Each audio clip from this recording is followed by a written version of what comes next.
Assalomu alaykum YouTube kuzatuvchilari va obunachilarimiz. Mana stashka ishlarimizni boshladik. Ishga takrorlarimiz tugadi.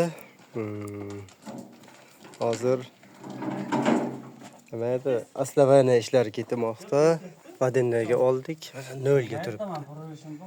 Bu yog'i uklov bo'ladi. 2 sm.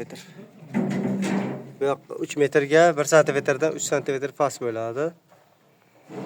Bunaqasi 3 metr bo'lyapti. Uzunligi 10 metr.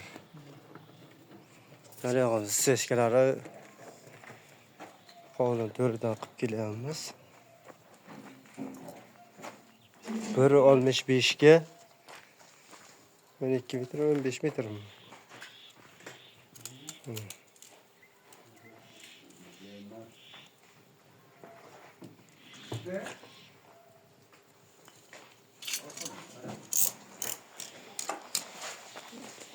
Ölçülerimiz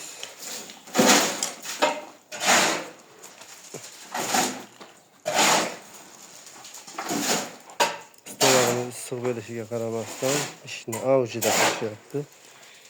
45-50 grad issiq atrofida hozir 2 qavat qilib oq ro'moldan o'raveramiz. İşlerimiz ketmoqda. Kimni qiziqtirgan qanaqa savollar, javoblar bo'lsa, kommentariyga qoldiring, izoh qoldiramiz va javob beramiz. Stashkamizda hozir tagini aslavanalarni to'g'irlamoqdamiz.